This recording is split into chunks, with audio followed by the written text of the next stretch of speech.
Good evening, everyone. Welcome to the second session of Colloquium.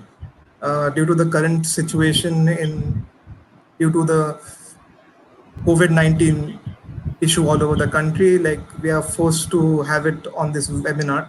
So Colloquium is mainly for two reasons. Number one, so that students of JU ETC can uh, interact with some alumni and get to know how their experiences were and how they have gone along to where they are. And secondly, so that students also get an exposure of what's currently happening outside and not stay restricted to the student curriculum. Today we have Professor Aniruddha Chandra from NIT Durgapur. I would like to hand it over to him. Thank you. Thank you, Jyotirja.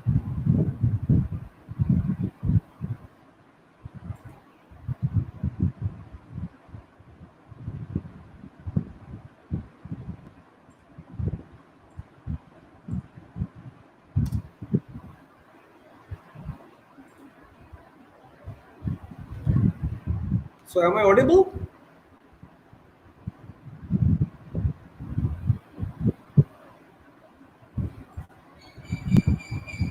Yes, I guess so.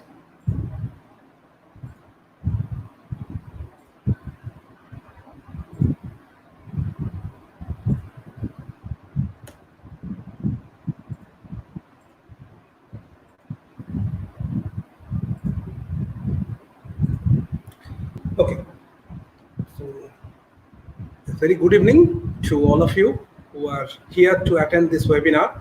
The webinar is about surviving a UG program. And as I graduated from Jadavpur University ETCE department, so this webinar is on how I survived JU ETCE those 4 years. During this webinar is about 1 hour.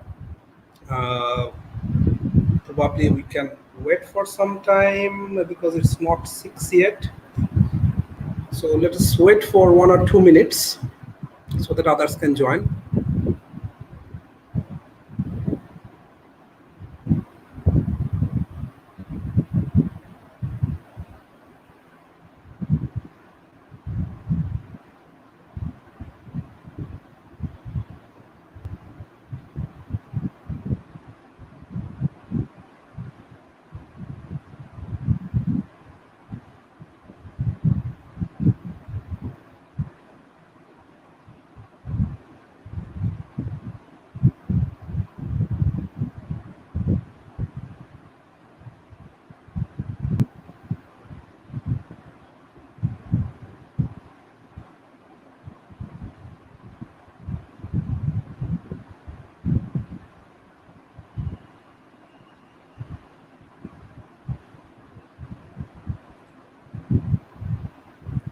Whilst we are waiting, just one issue, that is, like, if anybody wants to ask any questions after Sir's presentation is over, you can put them into the chat box.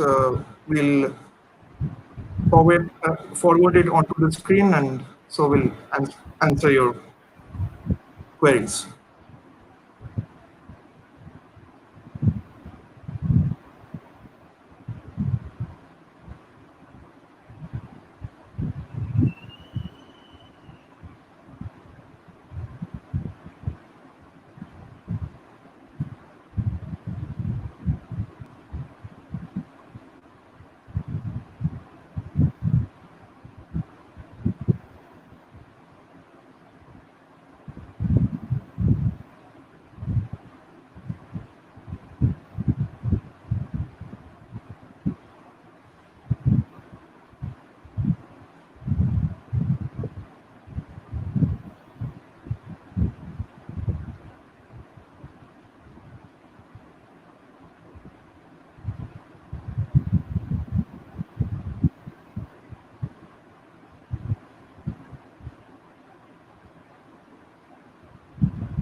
So I guess we should start now.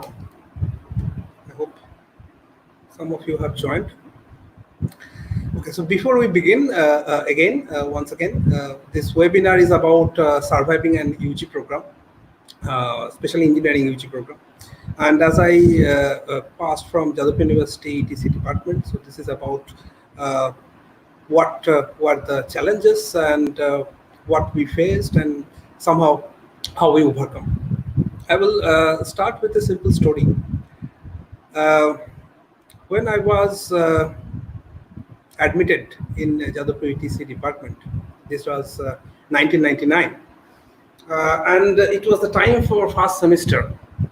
The major challenge during the first semester exam was for me is that I thought I have never written an exam for 3 hours in English, and I have to now write 6 exams. I think 6 subjects were there.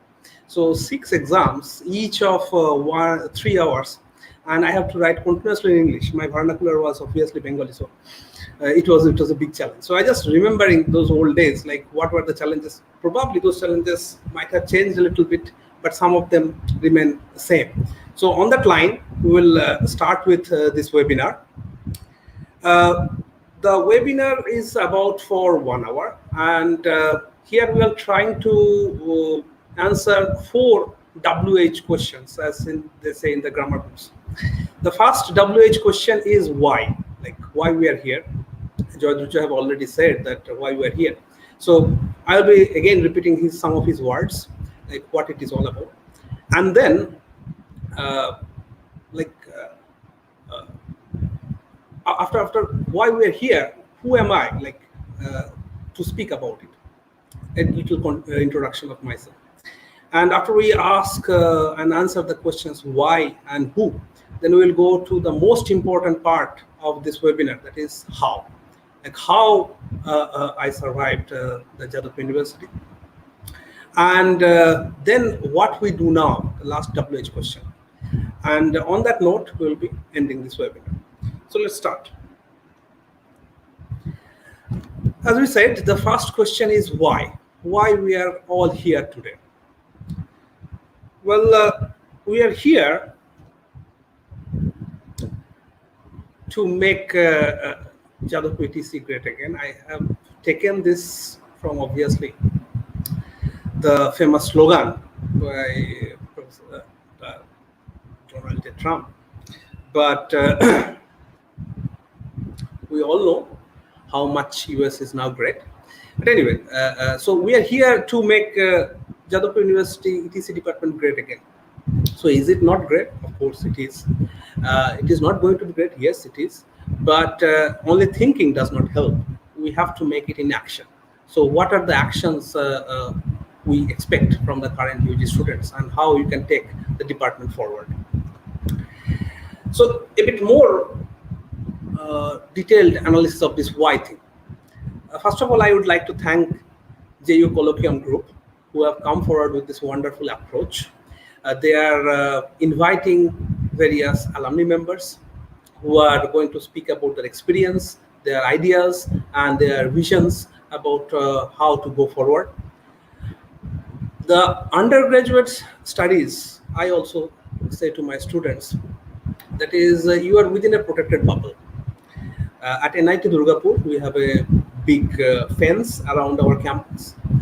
So we say that on the other side of the fence, there is a very big, bad world where people does not have any sympathy, does not have any mercy on you, where they do not give you a second chance. Till the time you are inside the campus, you are inside a bubble. And that bubble protects you from many things. But while within the bubble, you have to decide certain things, like what next?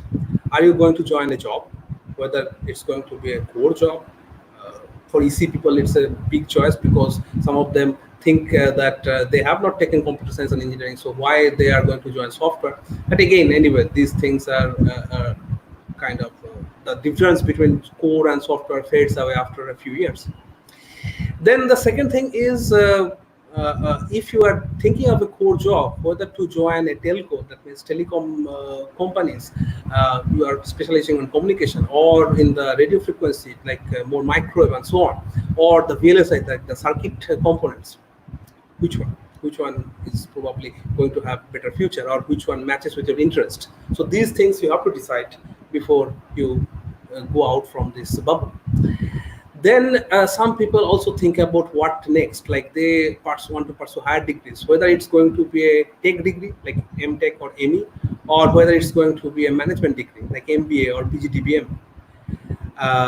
Then obviously, whether you are going to stay here or outside, well, US is not only the option, but obviously probably the most of you are going to be in US if you are going to choose to land on a foreign place. Like if I consider around half of my batchmates are in US, so what you are going to do? Like, are you going to be in India, or you are going to be US or somewhere else? Then what about research?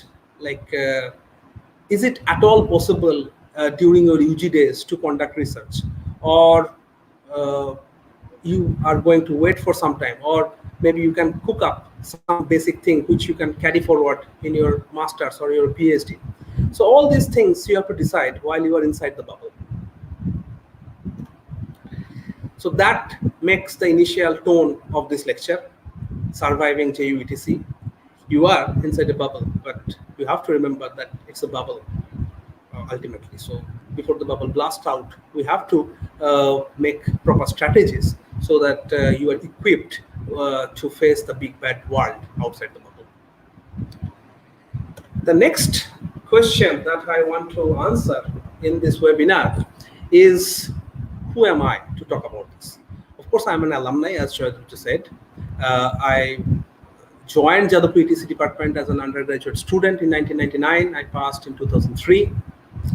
And I would like to say myself as a survivor. You see, I'm again and again stressing on the point survivor, because once you pass your +2 exam, get a decent rank in your joint entrance examination or engineering entrance examinations, then for your parents, for your relatives, for your neighbors, for your friends, for your boyfriends or girlfriends, it's like you have cracked it, so life is settled. And suddenly you become adult, suddenly you get the right to vote, and suddenly you are probably the maker of your own destiny. But is life smooth after that? It is not. There are challenges, and as everybody perceives that life is very smooth during engineering years, it makes it more difficult, because people feel shy to discuss their problems. People feel that it is not proper. Probably they are the only one who is suffering from those things. Those things make the thing very hard. So some people, or most of the people I should say, survive this phase and come out of this phase. Some becomes triumphant, and very little percentage, but of course that exists, they lose somehow during this struggle. So somehow I was fortunate, I survived this struggle, and now here I am speaking in front of you. So a little bit of more introduction about who am I. Well, I am a survivor, but there is only a very little age gap. During 99 when I joined, probably you were born, and on the right hand side, this is me with my batchmates, and now we are here. Probably I am giving this seminar and you are listening this, so we are at par. Jokes apart, so this is me. I am currently holding an associate professor position in ECE department, Jadavpur University, National Institute of Technology, Durgapur. And my education was from Jadavpur University, undergraduate, masters, PhD. So I have a long association with Jadavpur University, you can see. Fortunately, after coming out from Jadavpur University, I also had chance to visit a little bit of world. So that helped me a lot to come out of the, I should say, limitations of vision. And now I am probably in a better position to see around me. Okay, so continuing with the idea of survivors, if you look at any batch in an undergraduate, there are around 70% who survive this struggle. There are 20% who are super achievers. Like they do not only come out of the struggle, but they become triumphant. And there are 10% of people who lost their souls. Like, I mean, somehow they get derailed from their career plans, from their life plans, and they're still struggling. So, who are these super achievers? You are looking at a survivor right now. So, who are these super achievers? Let's take some example. Okay, this person, I guess everybody knows. He is Anupam Roy, 1 year junior to us. Of course, he is a super achiever. Even if you are not a music geek, probably you have heard some of his songs. Even if you are not from West Bengal, probably he is a national celebrity now. So probably you have listened to his songs from Piku or I guess some other films. Okay, but today we are not going to talk about such kind of outliers who are also super achievers. Rather, the super achievers on the track. So I have chosen some examples from my batch who are now super achievers, and I'm going to show their achievements next.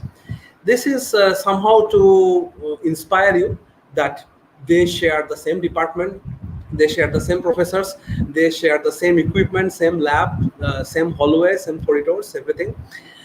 They did not share the same AC, although I found that you now have AC rooms in the classes. But they have come triumphant. So who are these super achievers from my batch? Okay, so these are some of the super achievers from my batch. Of course, we will start with Swagatam. Swagatam did the bachelor's and master's with me in the Durgapur University. So I saw him for 6 years. He then joined India Statistical Institute. And actually, he joined the Durgapur University for a brief period of time to teach here. And then he joined India Statistical Institute. And he is now among the top 10 Indian researchers according to the citation record from the Thomson Reuters, who are the world authority for consulting citations. So, of course, he's a super achiever. Then I would like to talk about Arjo. Arjo got his bachelor's from Jadavpur University, then went to IIT Kanpur, and then he went to University of Maryland to finish his PhD. After that, he joined the University of Minnesota, and before that, he got into a postdoctoral stint from MIT. And he is currently employed in University of Massachusetts Amherst. And he is one of the very few people who got an NSF Career Award. NSF stands for National Science Foundation, and NSF Career Award is highly regarded in USA for an academician. Then I would like to talk about Kaushik and Prashanto, who are both faculty members in IISc Bangalore. And then there is Sanjay, who is also a faculty in an US university, North Dakota State University. Recently, he joined another company. And then there is Kuntal, who went to EPFL Switzerland and Purdue. And then his one of his work has been featured in Nature, which is the most coveted journal in the scientific literature. So these super achievers mainly come from the academic domain, but there are some super achievers from the company domain as well. As I work primarily in the academic circle, so I know more about these people, but there are some other people as well. So I'll be talking about them next. Okay, so the super achievers from the company. Oh, I missed Somokanti anyway. So there is Anindo, who used to be the topper of our batch. He is now in Apple. Then Animesh is in Facebook. Himanshu is in Intel. Shubhadev is in TI. Surajit is in Ericsson. Abhishek Amazon, Arpadeep Qualcomm, and Mrinal is in Samsung. So they are not only a part of these companies, but they are also in a very high senior position. So they are somehow shaping the future of these companies, and how these companies will function in the future lies in their hand as well. So after we talk about the super achievers, let's go back a little bit. We talked about this percentage, like there are survivors, most of us, there are super achievers whom I have talked about, and then there are some lost souls. So let's talk about some lost souls. I'm not naming somebody, but I'm just going through this. Okay, so the lost souls, you know the reasons. Okay, you can have a heartbreak, you can fail exams, you can feel deep isolation, you can feel a big culture shock when you are in the metro city for the first time. Then you can get intoxicated. I guess you know about Dasgupta and Dhapuriya Bridge. So I guess except from the failing in exams, everything happened to me. Yes. So these things, or some others as well, like problem in the family, problem in health conditions, and many other issues might come. Now, this is a vicious cycle actually. Like people start thinking about the problem, it gets over on them, and then the most problematic thing is you feel that you are lonely.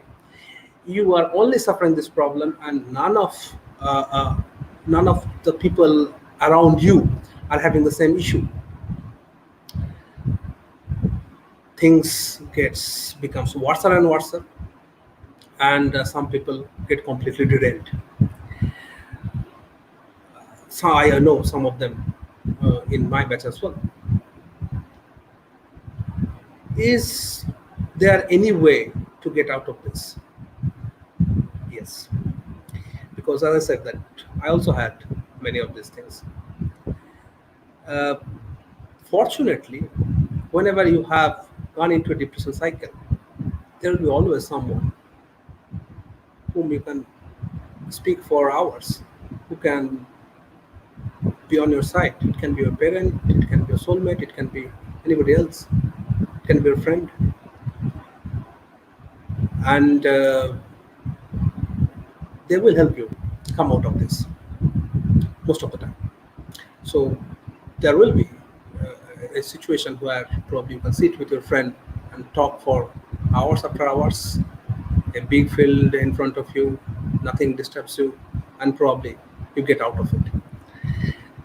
Okay, so things get changed for better and better sometimes not. So I was talking about survivors, and the survivors somehow lie in between these two. You see, there are super achievers, then there are lost souls, and the survivors go in between them. Sometimes they achieve something. I still remember probably I got the highest SGP in the first semester.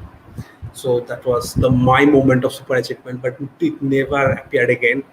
Anyway, so and sometimes you get lost. You are very close to the lost soul part, like you get intoxicated and all these things. Those were the moments as well in my life. So you somehow lie in between, and those 4 years pass. Okay, so this is a general idea about like who am I, and why I'm probably eligible to talk about surviving Jadavpur ETCE. But more important thing, that is the meat of today's discussion, is how I survived. Okay, so I posed some questions at the beginning, like what you do after getting out of this bubble, whether you are going to join a job in the core or software. Okay, I ruled it out. I wanted to be in the academics and do my master's. And then what should the next degree? So of course, for me, management was not an option. I have to go for master's or MTech. And then US was out of question for me, for social, financial, educational, and many other reasons. And then I understood that if I need to be in academics, then I have to start a little bit of research. It does not mean that this is the only path everybody will take. Everybody can take different paths, but showing this point has the only intention, and my only intention is that you have to make your ticks and make your process. You have to decide while you are inside the bubble, like what you want to do, because once you're outside this, it's too late, and the big bad world is outside waiting for you. So let us talk a little bit about how I survived. Okay, so we thought that we can do a little bit of research. So these were some of my batchmates. There was Polash, who is now in Kuwait City. Currently, he is again back to Kolkata due to the lockdown situation. Then there was Moumita, who was in Minnesota, now is in New Jersey. Then there was Kia, who is in now Melbourne. So all around the world. Okay, we grouped and we made a intention to do some research on robot. I guess if you are a current student of the ETCE department, that there was only one provision to do robot research, that was Professor Amit Kunar's lab. So we approached him. And at the time, we had this Pioneer Omron Adapt robot. This was a part of the Mars Voyager mission. So we are quite excited to see the robot, and we were trying to do some path plan. The idea was a robot has only two wheels, and if you can code the two wheels, like if you have the access to the motors of both the wheels, and if you make the motors run at the same speed, the robot will move forward. If you turn them on opposite side, they will rotate. If you stop one wheel and rotate, give motion to the another wheel, then also it rotates. So these were some initial things we learned, and we're trying to make the robot to go through the obstacles. There were some obstacles, and trying to program that. It lasted for a few months, but then just like the famous old Bryan Adams song, Jimmy quit and Jody got married. So okay, people have their issues, and we drifted apart. So that was the end. That was our first attempt of undergraduate research. We only learned a few codes about the robot, and then all our dreams about like making our own robot one day just vanished. But interestingly, we were not there to give up. We tried something else. Okay, so the next topic we stumbled on was image processing. At that time, image processing was also hot. Image processing is a hot topic for last 30 years, I guess. It's very important in many domains. So what we're trying to do was we are trying to detect the edges of a figure. So how it will help? Well, our idea was to have an automated system. It was not our idea, I should say. It was our supervisor's idea. Our supervisor said that if you can detect the outline of an eye, the mouth, and all the facial features, then probably you can detect the mood of a person. You mean, I mean, like when a person smiles, his face or his portion expands, eyes goes narrow, and so on. So our first idea was to somehow find the edges and calculate their areas inside a figure. The thing was going fine until the professor found that the sample picture that we have been using was something like this. So this was the picture that we are using. For the people who are from the generation of Disha Patani, she is Aishwarya Rai. So we took her picture, and we thought it's actually whatever most common picture we had in our hard drive, and we tried that let us have an edge detection. That was fine for us, but that was not fine for the professor. And later on, I found that the picture that is shown anywhere else, that is a Lena image. The Lena image is from Playboy. So I don't know like why there was so much frowning. Okay, so That was again another end of the UG research, but we didn't give up yet. So then we somehow came up with another idea. We were with Professor Mridul Kanti Noskar, M. Cancer, and M. Cancer gave us some problem to work on. That was about computer networking. The idea was there were some nodes, there are links between the nodes, and these links have to be optimized so that maximum information flow from one node to other node. There were some classical approaches of doing this, and then there were some modern approaches at the time. I was talking about 20 years ago. So modern approaches included AI, artificial intelligence, or most dominant of that was genetic algorithm at that time. So we studied genetic algorithm and we tried to implement it. Somehow our work clicked, and we read a few journal papers for the first time. So that was the first step towards the research, read. So it is very important to read while you are doing an undergraduate research. Read as much as you can and read good journal papers so that you have an idea like how people do research. And the reading helped us, and we came up with our first national journal paper. This was also not the only thing that we did in our UG days. We also went for a conference.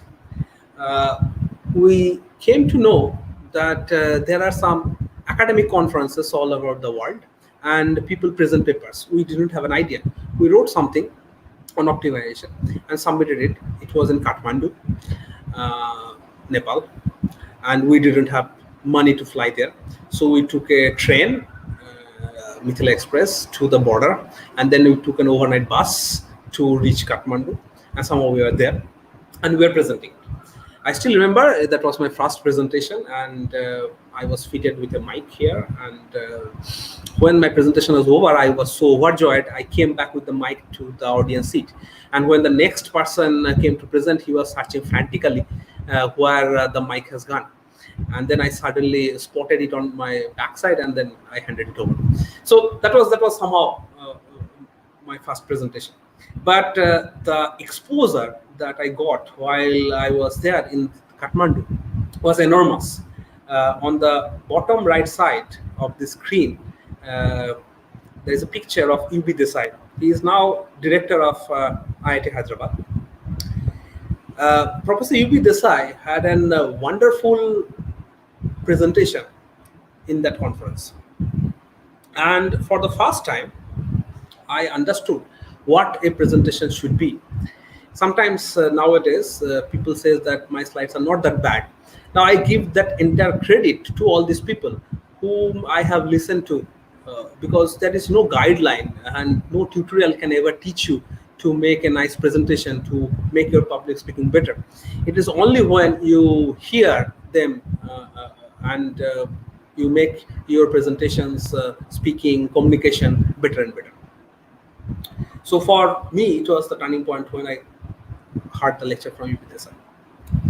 Okay, so in summary, if I want to put all these things in summary point, and if you want to get the takeaways, if you are an undergraduate student currently studying in Jadavpur in ETCE department, and if you want to do some research, it doesn't matter whether you are going to take up academics or research as a career. You can be in a company also, and research can also help, but it is must if you are going to be in the academics or want to pursue a research career in a research lab. So these are some steps I would like to say which are going to help you. The step one is obviously to find a research topic. The research topic can be robotics, image processing, Arduino programming, or anything, but make sure it is not a do-it-yourself kind of project like we have in electronics for you or other things. So make your research topic a bit more fundamental so that you can find answers to some of the questions of the current or at par with the current set of standards.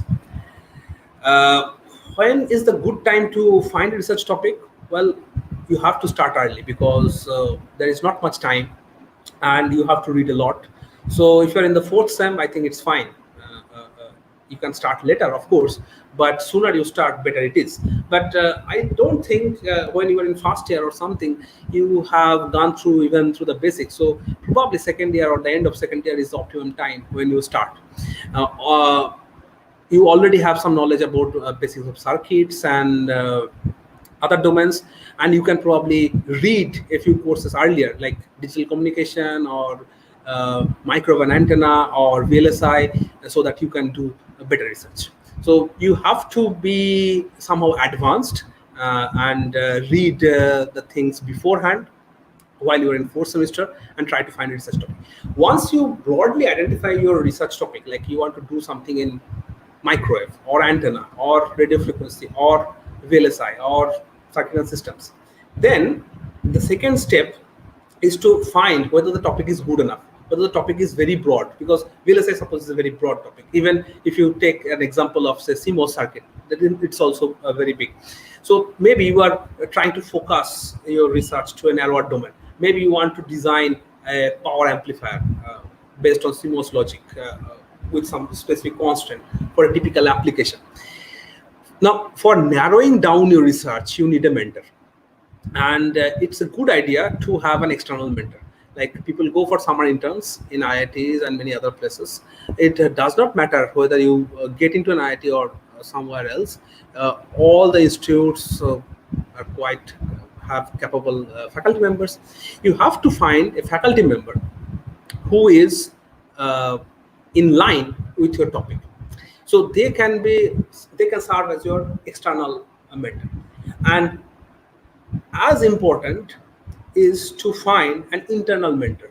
Like there will be, of course, a faculty member in your UG ETCE department who is working on the same area. So if you can somehow make a balance between both external and internal mentor, then it's best. Now, once you choose a research topic and you find and you narrow down on your topic, find that whether it is good enough or not, then you have to start on your research. And while you are doing research, it is very, very common to drift away. So please focus on your goal. Don't try too many things at once. Most of the time, people come under the peer pressure. Your friend is having some robotic competition, so you go there. Then another friend is opting for Google some sort of code challenge, and you go there. Somebody is learning Python, you go there. So that approach does not probably help. So you have to stick to your topic, and you have to be very cautious about that. Otherwise, you cannot achieve substantial amount of research work during the undergraduate days if you try too many things. And the step 4 is, once you have come out with something interesting, remember the research is always incremental. Like, don't think that you will be coming up with an idea which will revolutionize the world overnight. There are many smart people around you, us, all of us. So it is very likely that whatever you are thinking has been thought before or being thought around. So it is very important to search the relevant literature that is available in the scientific community. And if somebody is working on the similar topics, you have to read thoroughly. And while you are reading them thoroughly, you will find some gap. Like, you can find your own problem.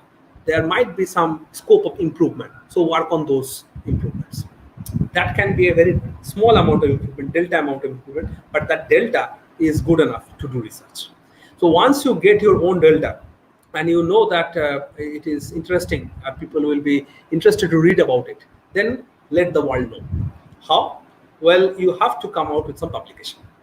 The publication can be a conference, the publication can be a journal. Now, while you are trying for a journal, go to your mentor, try finding a suitable journal.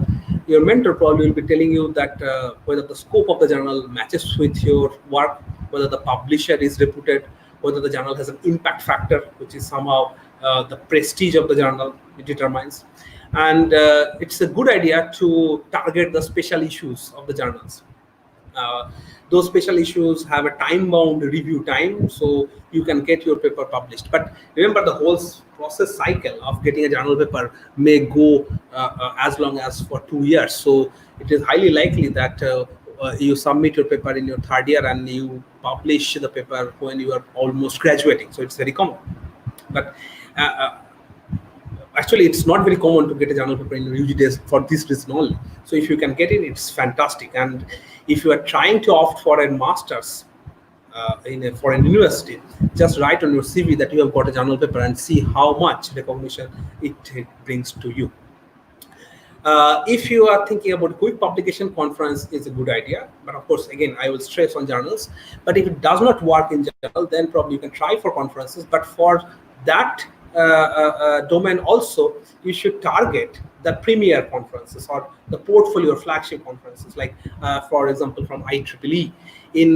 I work in the communication domain, so in the communication domain we have ICC, International Conference on Communication, then there is GlobeCom. So these are very big conferences, and if you somehow crack them, then probably you can get a travel grant as well. So it will be a very nice idea. Last year, one of our students got a paper through ICC and they presented there.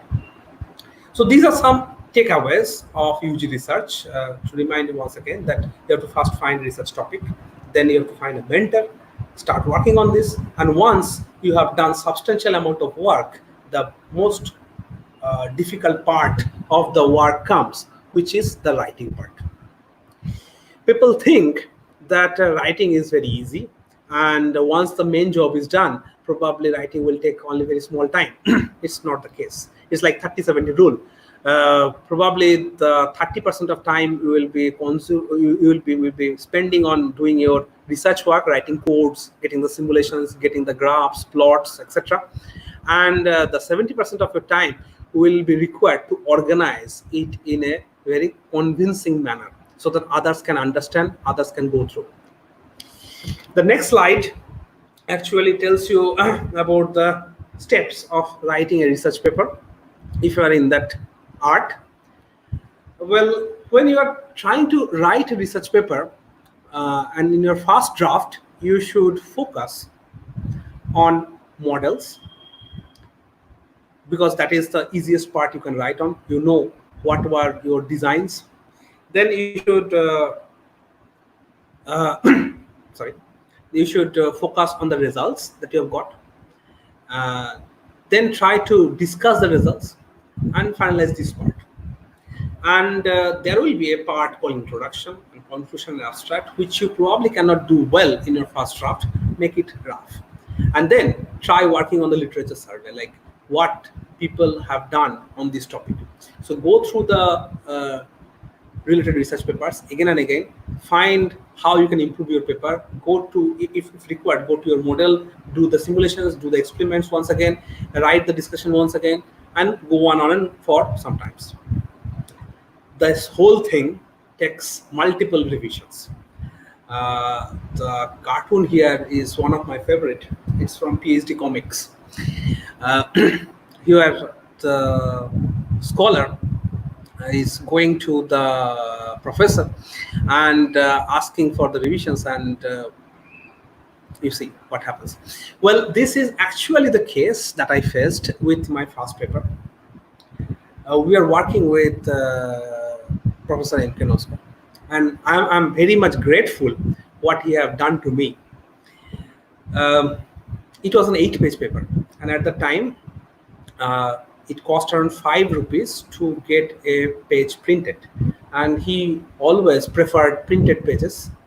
So I had to print the whole paper, submit it to him for his notes, comments, and then take it back. I took a printout for 8 times, and each time the paper got better and better.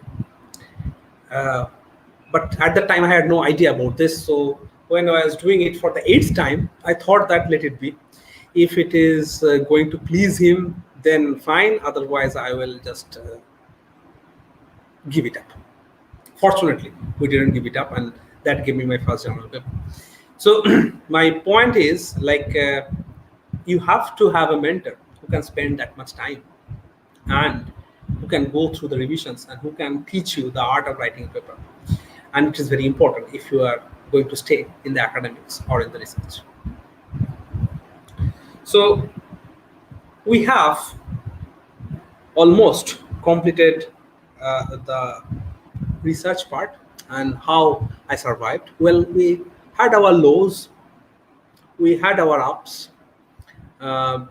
we had some nice friends, we had some nice moments when we got this research thing done.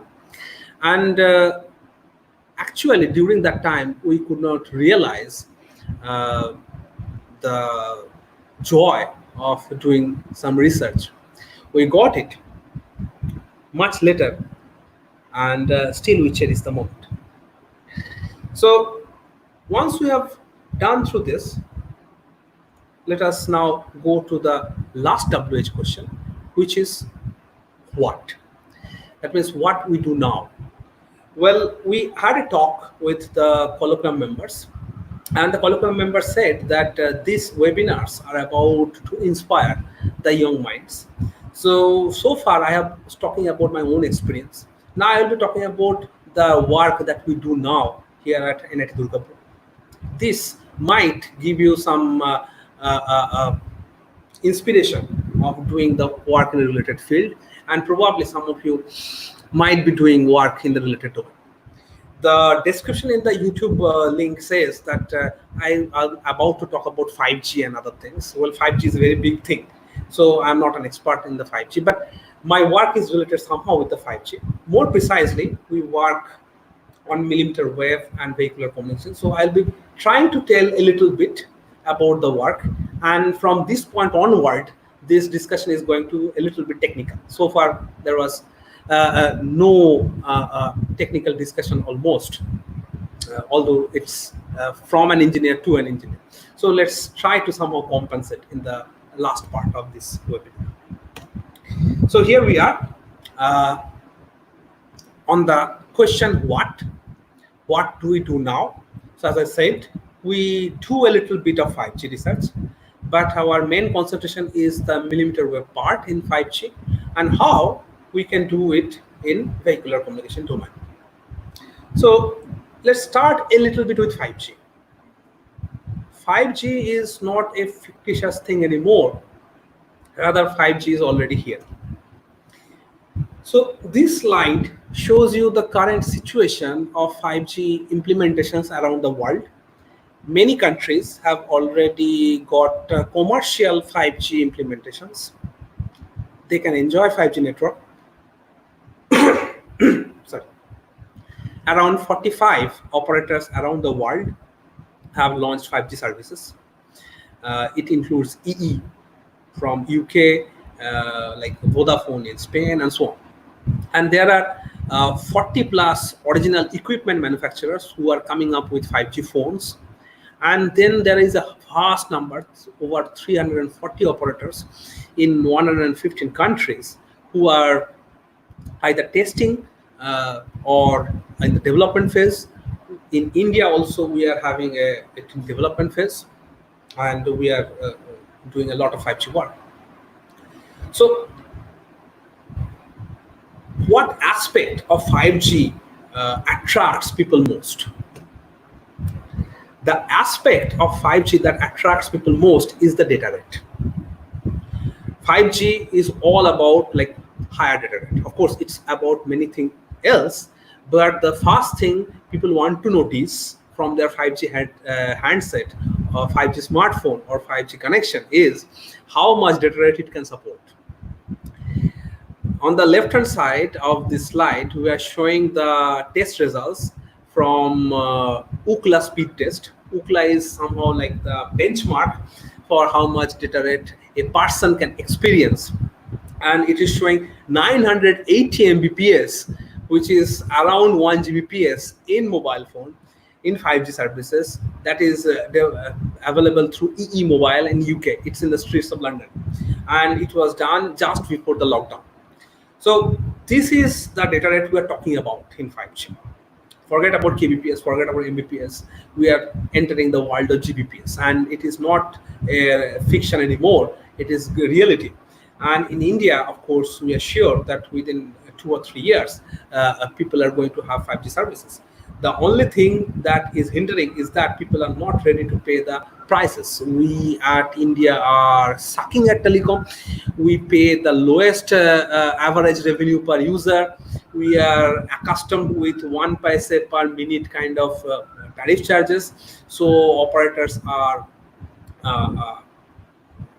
like they're almost at their back, their back connected to their wall. Airtel is facing a crisis, Vodafone bigger crisis, but soon these things are over. I guess 5G service will be in India as well.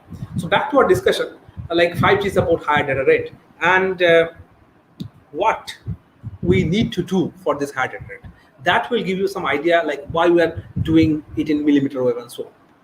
So the next slide is a little bit about digital communication.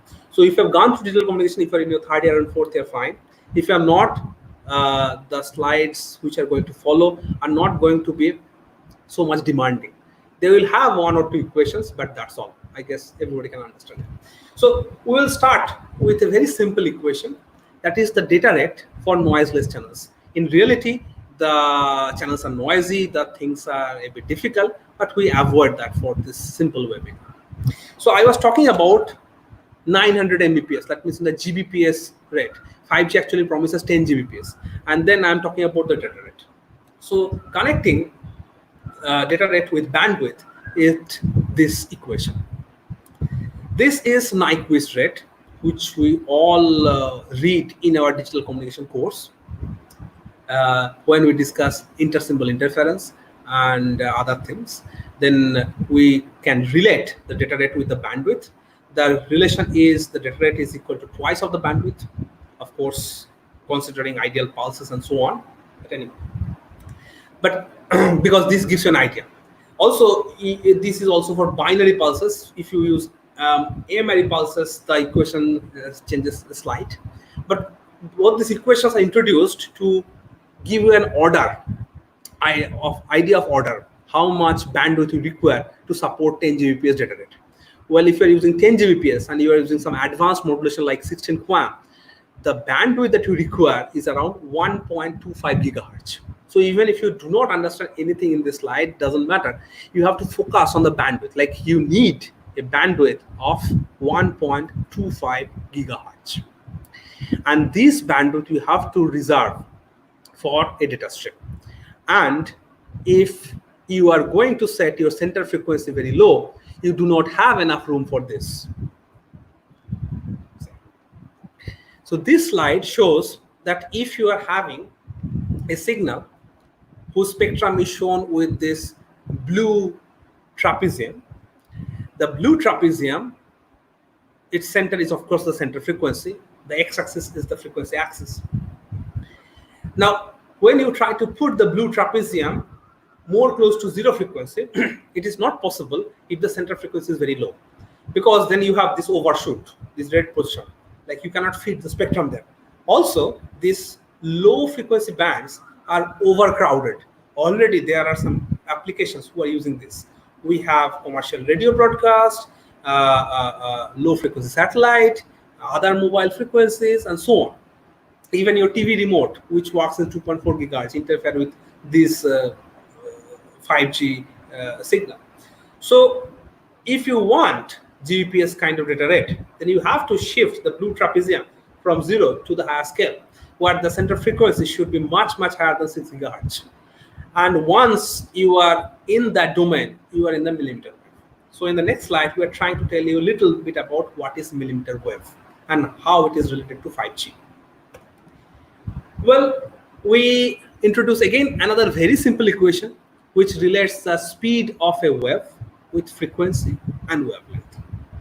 V is the speed, F is the frequency, lambda is the wavelength. V is in meter per second, F is in hertz, and lambda is in meter. Now for electromagnetic waves, when they travel through free space, they travel at the speed of light. Electromagnetic waves, when they travel through guided media, of course, they travel at a lesser speed.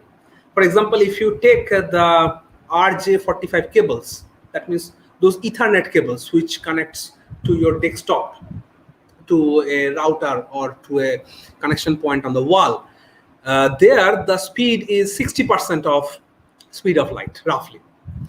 Okay, so 5G signals are wireless, and so we can take the V as 3 into 10 to the power 8 meter per second, which is the speed of light. Now, when you put this V in the equation and you put F as 30 gigahertz, then you get a lambda value of 10 millimeter. When you put an F value of 300 gigahertz, what you get is 1 millimeter. So the point of this slide is, if you have a frequency from 30 gigahertz to 300 gigahertz, you have a wavelength in the order of millimeter. This is millimeter wave. Of course, having a frequency between 30 gigahertz to 300 gigahertz. Now, what it has to do? Well, in our previous slide, we said that we have to look in the higher frequency scale. So we are looking at the gigahertz range, and we are entering the millimeter wave regime. So the 5G signals are going to be probably use the millimeter wave signals, and that's the only way to support the higher data rate. Millimeter wave, as we summarized in the last slide, is the portion of the electromagnetic spectrum where the frequency is between 30 gigahertz to 300 gigahertz. Obviously, the corresponding wavelength is between 10 millimeter to 1 millimeter. Is millimeter wave a new concept? No. You will be delighted to know that our own J.C. Bose did a demonstration in the year 1897. That's 120 years before. He did the demonstration in Royal Society, UK, and his instrument was able to produce a millimeter wave of wavelength 5 millimeter. So that was a turning point of history. But obviously, the next question comes, if he did it in 1897, why millimeter wave is a topic of research in 2020? That's a very interesting question. And we try to answer this question in the next slide. Okay, so this slide tells you the fundamental nature of any wave. When you have a wave, electromagnetic wave, passing through a medium, then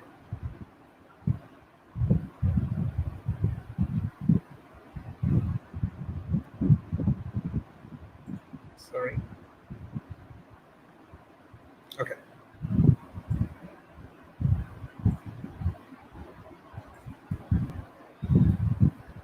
Okay. So what I was talking about the electromagnetic wave was that whenever we have an electromagnetic wave passing through a medium, the shorter the wavelength, lesser is the penetration. If you are speaking a sound wave, then it can bend over the door. But if you are shining a light, which is a higher frequency, it cannot pass on the other side of the closed door. So that's the point of millimeter wave.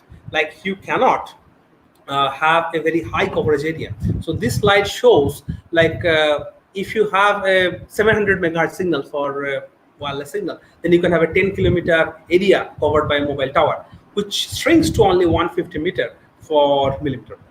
So the major challenge, like for 120 years, was that millimeter wave cannot be used because it has a very small area to cover. But now people are ready to do that because they want very high data rate. So people now are going to put a lot of towers having a very small range around the tower, but they are okay with millimeter wave because it can offer a very high data rate. So finally, we are at our specific type, what we are going to do. Well, millimeter wave, we are using it in the vehicular and in vehicular communication, we are having such kind of use cases. You can see that when automated cars will be driving in the highway or accident prevention or something like that, then we require a lot of data. Here we are showing two major use cases. One is the driverless driving, automated driving, and the other one is platooning, like one car is going and the other cars are following. So in these kind of applications, you require a very huge amount of data rate, and you require a low latency. Latency means the delay. So you do not have any room for delay, and you need millimeter wave to support such a high data rate. And we are already using 24 gigahertz and 77 gigahertz. So there are challenges, of course, like there is a Doppler effect, there is beam steering, and then there is blockage because the road and other thing changes. So at NIT Durgapur, we are trying to solve such kind of things. Here is an example of what we're trying to do. Like inside a bus, we are measuring the channel, and then we are trying to find a model for the channel. We are trying to get the error rate for the channels, how this channel will behave in real life, and these were done in 60 gigahertz millimeter wave. We are also part of a standardization process. We are trying to develop IEEE standards for this millimeter wave, and we are collaborating with National Institute of Standards and Technology, which is somehow just like ISI in India. We are also having some kind of national collaborations. So what's the next step? Well, why not join NIT Durgapur for doing this kind of exciting research? We already had some people like Nilanjan and Aniruddha, who were Jadavpur ETCE undergraduate students who joined National Institute of Technology Durgapur for their masters. Nilanjan went to IIT Kharagpur then, and then he is now at UCL Leuven, Belgium. Aniruddha went to NDSU USA, and then he worked for Clifton Labs, and he is now a faculty member in SRM University. So here we have almost come to an end, and these are the takeaways. I would just like to summarize. During the UG days, these are the best days of your life. And remember, your classmates are your collaborators. They're not your competitors. So try to collaborate with them as much as you can and compete with the lakhs of graduates which are around you outside the campus, outside the bubble. And please restrain yourself from any kind of discrimination from racial or from other kind of forms, because the lost souls, I have seen many lost souls due to this. Human life is very, very precious. And then there is a myth in Jadavpur ETCE that there is a person who never studies, but he always shines. Talent without hard work. And from my experience or from my classmates, I have seen this is a myth only. There has no reality. Actually, sometimes the other way around, like the hard work wins over talent most of the time. Lastly, it's a big world outside, so there is no room for complacency. It doesn't matter whether you have been chosen for Jadavpur University and you are studying in the most coveted department. You have to work hard, and I'm sure once you work hard, you will come out as triumphants, not like a survivor like me, but as a super achiever like my batchmates. So I would just like to end this webinar with this picture. He is my favorite actor, sorry. What he said in one of his films, that India is not great, what he thinks, but we have the capability of making it great again. So I am thankful to Jadavpur University Colloquium to providing this opportunity. And with such kind of things, with your hard work, with your participation, and with your positive mindset, we can make JU ETCE great again. I'm sure of that. These are some acknowledgements. My work is supported by ACRB, and this lecture is also a part of the initiative Public Lecture on Science Public Outreach. I would also like to thank my current workplace in NIT Durgapur for providing me with a workplace to do such kind of wonderful things. And I would also like to thank JU Colloquium. This is my contact. You can go to my personal web page, or you can email me if you have any questions. So thank you for listening. Thank you for time, and we hope this webinar has not bored you much. Thank you.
Okay, I can, of course.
So if there are no new questions, then I can try answering the old questions.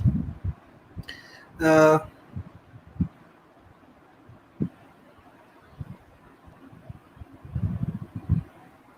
the first question. So, thank you, sir, for joining us here. Uh, if you want, you can still answer the questions that are coming. You can speak, sir. You don't have to type.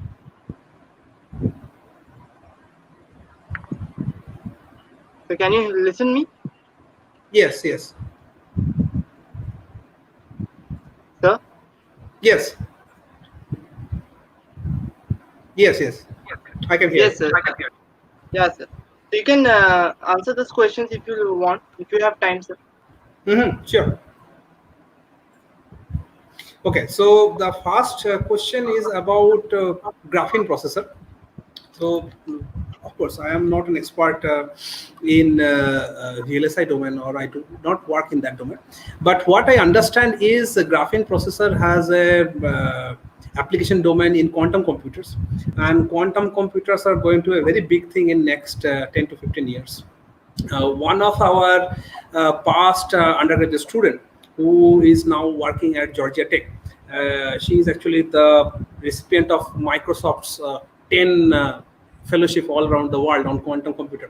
They are working on this graphene processors, and they are trying to do something with carbon nanotubes and so on. So that's the first question.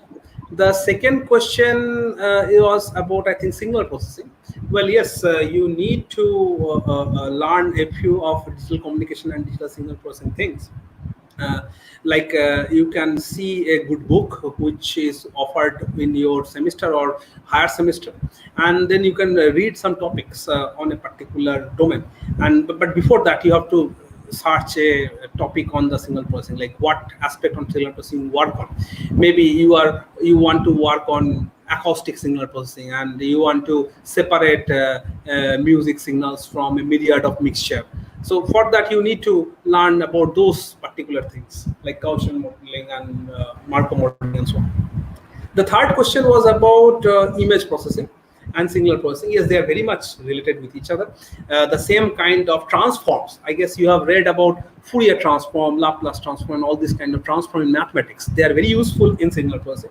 So those kind of transforms are equally applicable in both image processing and signal processing. The primary difference being that signal processing mostly works in one dimension, which is time versus amplitude. On the other hand, the image has two spatial dimensions like x and y. But other than that, the things are similar.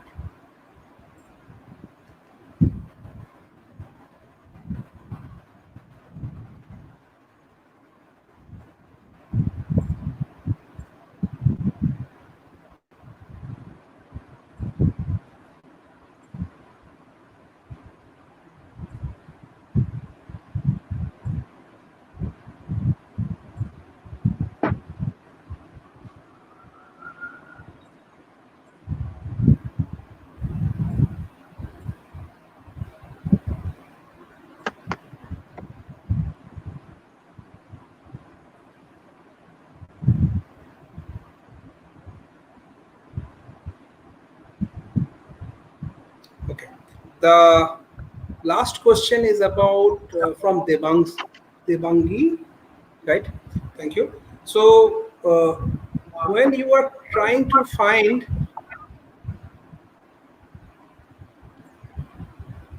okay, so when you are trying to find a research problem which has a lot of potential, it's better to refer to a mentor. You can find the broad area of your liking, like communication or microwave or antenna or signal processing or VLSI or artificial intelligence, machine learning, and so on. And then if something comes up in your mind, fine. If not, then probably ask a supervisor. And it is also a good idea to search Google Scholar, for example, on that topic and see which are the papers who are having a lot of citations. So that means those work are being referred again and again, and which are hot topics in current research domain.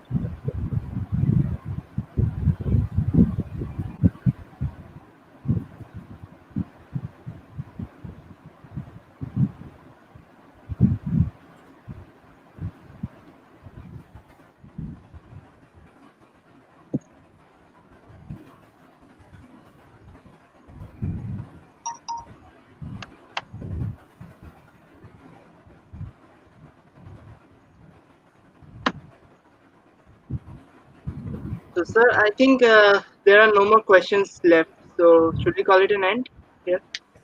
Thank you. Thank you very much. Thank you, sir, to participate in this